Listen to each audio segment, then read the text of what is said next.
Vamos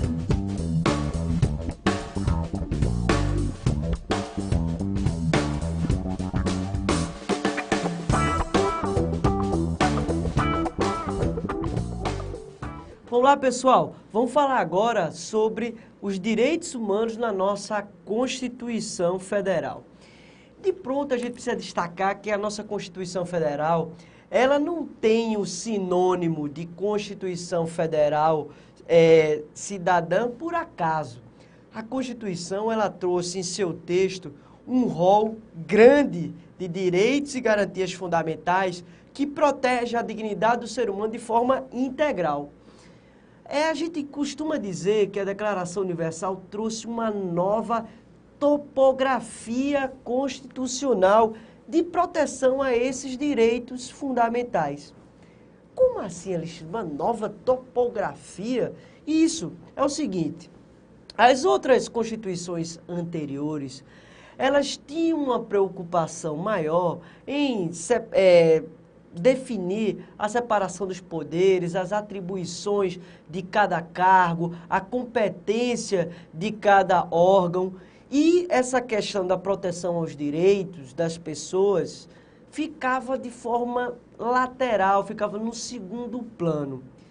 Com essa Constituição Federal de 88, por conta da forma como ela foi construída do pós-ditadura militar, ela teve uma carga protetiva aos direitos humanos muito evidente.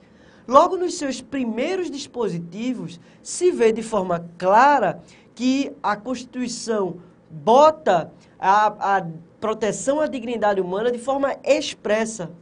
Leia lá no artigo 1º, inciso 3º, que diz que a República Federativa do Brasil vai reger no seu Estado Democrático de Direito com base na proteção à dignidade da pessoa humana.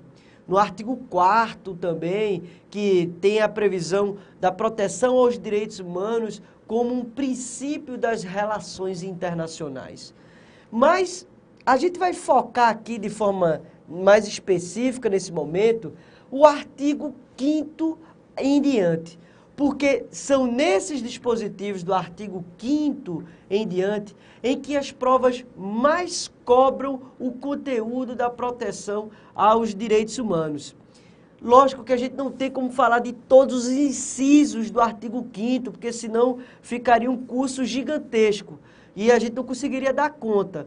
Mas vamos falar dos principais. Então, mais uma vez, eu peço a ajuda de vocês, que vocês em casa leiam todos os incisos do artigo 5º para que vocês tenham uma compreensão ampla. Não vai servir somente para a disciplina de direitos humanos você estudar essa parte do artigo 5º. Vai servir também para direito constitucional. Então, em sua prova de concurso público, caindo a disciplina de direito constitucional, você já vai matar 2 coelhos na cajadada só, não é isso? Então, leia aí o artigo 5º completo e aqui a gente vai colocar o óculos de direitos humanos dentro desses dispositivos, tá bom? Vamos começar aqui com o artigo 5º caput, que ele diz assim, ó, todos são iguais perante a lei, sem distinção de qualquer natureza, garantindo-se aos brasileiros e aos estrangeiros residentes no país a inviolabilidade do direito à vida, à liberdade, à igualdade, à segurança e à propriedade nos termos seguintes. E aí ele vai começar a entrar nos incisos. Antes de a gente falar dessa questão do caput do artigo 5º, eu lembrei de um detalhe de forma genérica que a gente precisa saber sobre a Constituição Federal de 88. Ela trouxe direitos civis e políticos e direitos econômicos, sociais, culturais e ambientais, introduzindo o que a gente tem na Declaração Universal dos Direitos Humanos, de que os direitos humanos são universais, indivisíveis e interdependentes. Então, a nossa Constituição Federal, ela incorporou esses princípios da Declaração Universal dos Direitos Humanos, da universalidade, indivisibilidade e interdependência dos direitos humanos, trazendo em seu texto direitos de primeira, segunda e de terceira geração ou dimensão dos direitos humanos, ok? Na Declaração Universal dos Direitos Humanos, só tem direitos de primeira e segunda geração, mas aqui na Constituição também são abarcados os direitos difusos e meta-individuais, que são da terceira geração ou terceira dimensão dos direitos humanos, beleza? Então, voltando aqui ao caput do artigo 5º, o que é que a gente precisa destacar aqui nesse texto? Primeira coisa, já a incorporação dessa ideia de indivisibilidade e interdependência, ao ponto de que traz no seu texto a proteção aos princípios de liberdade e de igualdade, de forma expressa. Ele vem aí, ó. Joga aí, Manuel, na tela. Todos são iguais, veja, o princípio da igualdade formal presente aí, ó, sem distinção de qualquer natureza, garantindo-se aos brasileiros e aos estrangeiros residentes no país a inviolabilidade do direito à vida, que é um direito civil, né? A liberdade é também um direito civil, a igualdade, olha aí, já essa dimensão dos direitos de segunda geração ou de segunda dimensão, né? A segurança, a propriedade, nos termos seguintes. O que é que a gente precisa destacar também? É isso aqui, ó. Vê o que a Constituição Federal ela diz, de forma expressa no texto.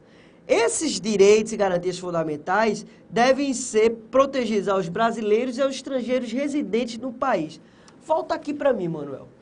Se você lê de forma desavisada esse texto, você vai pensar o quê? Bem, a Constituição não protege, não traz direitos fundamentais para um turista. Porque o turista, ele não é residente no país, ele está como passante. Ele não protege o cara que está fazendo uma escala no Brasil, no aeroporto, fazendo uma conexão no aeroporto. Por quê? Porque ele está falando só do estrangeiro residente. E aí você poderia se pensar, mas Alexandre, e esse estrangeiro não residente? Ele não vai ser tratado como ser humano, não, é? O Brasil poderá tratar ele de qualquer forma? É assim mesmo? Não, gente, não é assim. Foi um deslize na construção do texto constitucional e que o STF, no habeas corpus 94016, ele interpretando esse texto, ele amplificou a interpretação desse dispositivo constitucional, entendendo que a proteção aos direitos e garantias fundamentais do rol do artigo 5º também abarca aos estrangeiros não residentes, aos turistas, inclusive as pessoas jurídicas e os apátridas, ok? Então, ela amplificou a interpretação da proteção desse caput do artigo 5º, não restringindo somente aos estrangeiros não residentes, ok? Perdão, não só os estrangeiros residentes, amplificando para os apátridas, a pessoa jurídica, entre outras pessoas passíveis de ter essa proteção, beleza? Vamos analisar o artigo 5º devagar. Ele diz, é garantido a proteção ao direito à vida. Gente, esse direito à vida é considerado por muitos doutrinadores como um direito essencial para o exercício dos outros direitos. Porque sem o direito à vida, você não consegue exercitar nenhum outro direito. Se você estiver morto, você não consegue exercitar qualquer outro direito, como direito à liberdade, direito de votar, o direito à saúde, enfim. Mas essa ideia de direito à vida, ela não está limitada a você viver. Ela está abarcada também a qualidade de vida. Quando a Constituição Federal traz a proteção a esse direito à vida, ela não traz somente limitado a você viver, ao Estado garantir que você viva, mas também traz uma dimensão de que você viva com qualidade de vida, ok? Então, essa ideia de ter uma vida digna. Então, na prova, cuidado com essa dupla dimensão do direito à vida. O direito à vida, ele não se limita a você permanecer vivo, mas também de você ter essa vida de forma digna e também ter a integridade física protegida, ok? Beleza? Então, tem essas três dimensões, vamos dizer assim. A dimensão de proteger a integridade física, a proteção a você viver e a proteção de você viver com dignidade. Dentro dessa ideia de direito à vida, há algumas questões que a gente precisa também destrinchar. Quando a gente fala de direito à vida, do outro lado a gente fala da morte, ou seja, da pena de morte. E aí, como é que o nosso ordenamento jurídico trata isso? A nossa Constituição Federal, no artigo 5º, inciso 47, ele traz de forma expressa de que a pena de morte é vedada no Brasil. Aí, ó, cuidado com a pegadinha de prova, salvo no caso de guerra declarada. Veja, cuidado como a prova vai questionar esse assunto para você. Se a prova afirmasse de forma clara, no Brasil não é permitida a pena de morte, de forma assim, clara, você coloca correto. Se ele colocar, no Brasil não é permitida a pena de morte em hipótese alguma, isso ficou falso, porque a regra é que não possa a pena de morte. Excepcionalmente, num caso de guerra declarada, poderá se aplicar a pena de morte, que aí a legislação militar vai destrinchar isso, que é, por exemplo, no caso do desertor, né, que ele vai ser, no caso de guerra, o cara que se recusa a prestar esse serviço militar, a defender o país, o cara que muda de lado, ele é condenado à morte por fuzilamento, né? Então, mas isso é uma exceção, ok? Exceção. Então, veja como a prova está questionando esse conteúdo para vocês, beleza? A gente precisa destacar também que o Brasil ratificou 2 tratados internacionais que estão valendo no nosso ordenamento jurídico interno e que regulamentam essa questão da pena de morte. Foi a Convenção Americana de Direitos Humanos, ou o Pacto de São José da Costa Rica, do âmbito da OEA, está lá no artigo 4º a regulamentação, e também o Pacto Internacional dos Direitos Civis e Políticos, que está lá no artigo 6º a sua regulamentação. E como é que é essa regulamentação nesses tratados internacionais que o Brasil ratificou? Vale destacar, o Brasil ratificou esses 2 documentos. Se ratificou, está valendo no nosso ordenamento jurídico interno. Então, como é que diz esses documentos com relação a essa pena de morte? Primeiro, ele diz, ó, a pena de morte só deve ser aplicada aos crimes mais graves. Então, a exemplo do que aconteceu na Indonésia, dos brasileiros que foram executados por ter cometido o crime de tráfico de drogas, isso deve ser repudiado e foi repudiado pelo Alto Comissariado das Nações Unidas, porque a Indonésia, ela ratificou, ela se submeteu ao Pacto Internacional de Direitos Civis e Políticos e lá diz de forma expressa, esse crime, essa pena de morte só deve se aplicar aos crimes mais graves. E o crime de tráfico de drogas, apesar de ser um crime, ele não pode ser interpretado como um crime mais grave a título de aplicar a pena de morte. Por que isso, Alexandre? Porque pode-se mudar a legislação interna do país, legalizando uma substância específica entorpecente, e aí, se houver essa legalização e se aplicar a pena de morte, não vai ter volta. Vamos explicar de forma melhor isso com o exemplo do Uruguai. Imagina que no Uruguai se tivesse a pena de morte, ok? E uma pessoa é pega como tráfico internacional de drogas. Essa pessoa, vamos imaginar, ela é condenada e se aplica a pena de morte.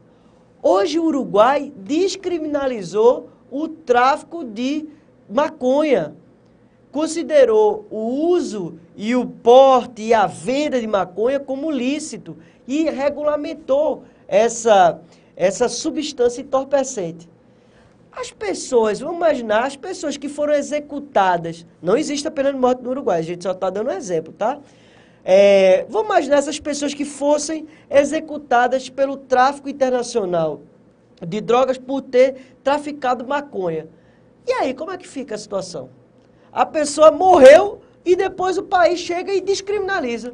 Imagina a Indonésia, chega hoje e descriminaliza o porte, uso e a venda da cocaína, porque, sei lá, ela entende que a cocaína tem elementos da substância da coca que é medicinal e que pode salvar vidas. Vamos imaginar que lá na frente se descobre algo desse tipo a medicina. E aí? As diversas pessoas que morreram por traficar droga, como é que fica? Então veja que o tráfico de drogas deve ser punido sim, mas não com pena de morte, porque se houver a descriminalização da substância, não tem como voltar atrás.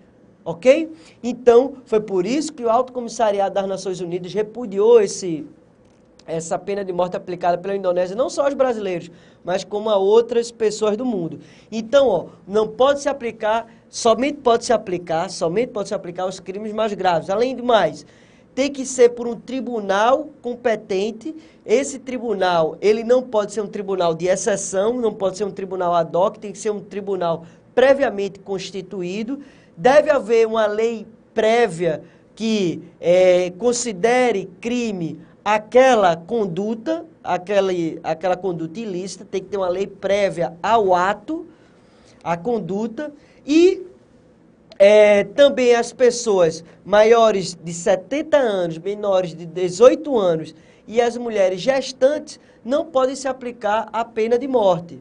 Também não se aplica a pena de morte aos crimes políticos e aos crimes comuns conexos aos crimes políticos. Não pode se aplicar a pena de morte a uma pessoa que é contrária à gestão de um determinado presidente, de um determinado primeiro-ministro. Não pode se aplicar, porque isso é um crime político. Então, crime político não se aplica a pena de morte, só se aplica a pena de morte a crime comum, ok? Também, se a pessoa solicitar o indulto, a anistia ou a comutação da pena, o país só deve aplicar a pena de morte se primeiro julgar esse pedido de comutação da pena, de anistia, de indulto, de graça. Ou seja, primeiro ele tem que dar todas as oportunidades de defesa e de reanálise para, por fim, executar essa pena de morte. Ok? Beleza? Outro tema polêmico que a gente precisa falar dentro dessa perspectiva do direito à vida é com relação ao aborto de feto anencéfalo. Porque o STF, ele julgou recentemente na DPF número 54, o caso da descriminalização do aborto do feto anencéfalo. Então, ó, cuidado com isso nas suas provas. O aborto de feto anencéfalo não é mais considerado crime no nosso ordenamento jurídico brasileiro, porque o STF, na DPF número 54, descriminalizou e equiparou as duas outras hipóteses de descriminalização do aborto que já existe no nosso Código Penal desde a década de 40, que são as hipóteses de a mulher poder abortar quando ela é vítima de estupro e desse estupro gera uma gravidez, e também quando essa gravidez gera um alto risco de vida para essa mãe. Então, o Código Penal, o artigo 128, inciso 1º e 2º, já traz duas hipóteses de aborto legal, ou seja, em que a mãe não vai ser criminalizada, não vai responder por um processo crime, que é no caso de ela ser estuprada e é no caso de ela ter um alto risco de vida para ela nessa gestação. Então, ao lado disso, também está a questão do aborto do feto anencéfalo. Até porque há muitos médicos, há muitas pesquisas que apontam que a gestação de um feto anencéfalo também causa alto risco de vida para a mãe. Agora veja o que o STF disse.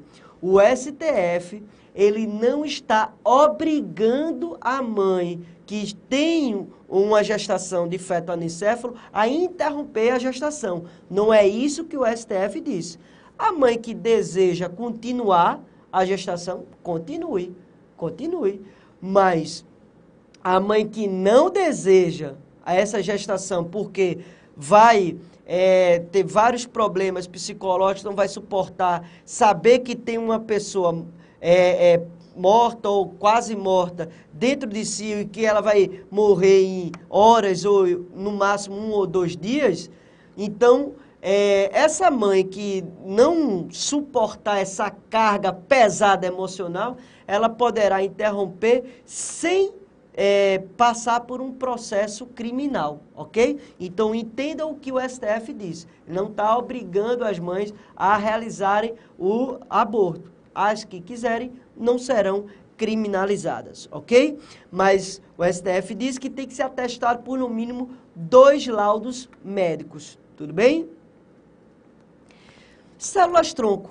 O STF, na ADIM 3510, também trouxe uma interpretação interessante, dizendo que não viola o direito à vida, tampouco a dignidade da pessoa humana, as pesquisas com o uso de células-tronco. Isso foi uma decisão interessante porque ela permite o avanço da medicina na busca de soluções para doenças graves, como câncer, mal de Parkinson, mal de Alzheimer, para paralisias, deficiências.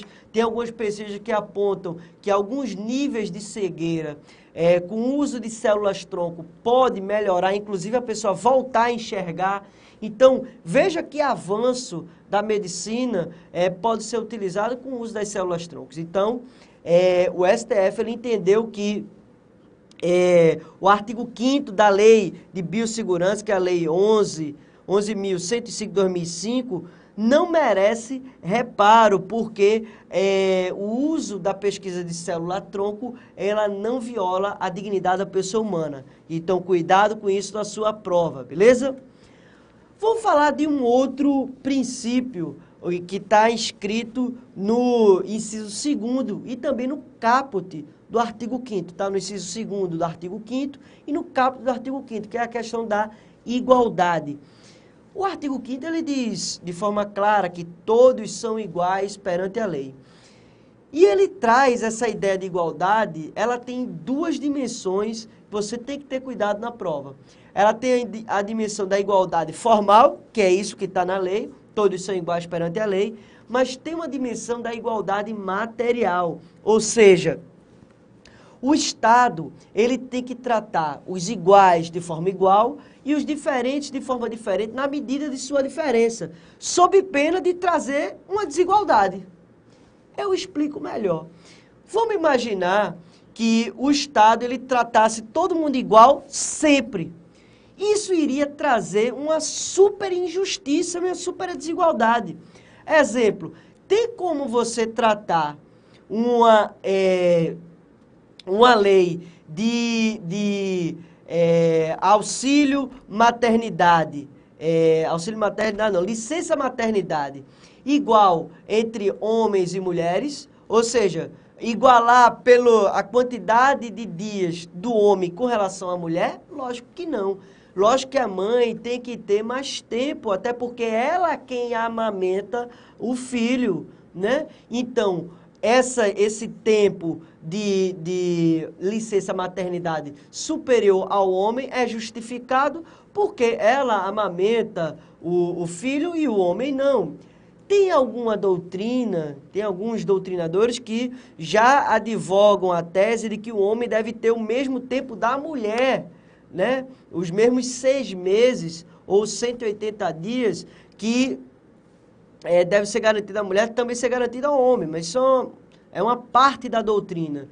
Mas vejam como você tem que tratar de forma diferente as pessoas diferentes. Outro exemplo, você teria como tratar igual uma pessoa com deficiência e uma pessoa sem deficiência? Lógico que não. Então, a pessoa com deficiência, ela precisa de uma legislação própria para incluir ela no mercado de trabalho, para incluir ela nos concursos públicos. Por isso que você tem vagas específicas para pessoas com deficiência. A pessoa com deficiência enfrenta desafios muito maiores do que a pessoa sem deficiência. Principalmente uma pessoa cega, uma pessoa surda, que até o material didático é limitado. Então, tem que haver um tratamento diferenciado para você incluir essas pessoas com deficiência no mercado de trabalho e nos concursos públicos. E para finalizar, um outro exemplo com relação também às mulheres na política. Vejam, as mulheres, ela nem votava na década de 30, ela não era nem reconhecida enquanto cidadã, né? Não podia nem votar. Então, por conta disso que muitas mulheres se afastaram da política, porque não era permitido o acesso delas. Então, hoje você tem uma legislação própria que obriga os partidos políticos a ter cota para mulheres na candidatura. Isso é uma forma de equalizar essas distorções. Então, a igualdade ela tem uma dupla dimensão. A dimensão formal, que é essa de prever a igualdade de todos perante a lei, mas tem uma dimensão da igualdade material, de trazer entre as pessoas diferentes, regras diferentes para trazer uma igualdade, ok? Que a gente chama de ações afirmativas. E aí você tem as cotas para negros, tem as cotas para pessoa com deficiência, a cota para a população indígena. Agora, qual é o grande detalhe que a gente tem que se ater na hora da prova?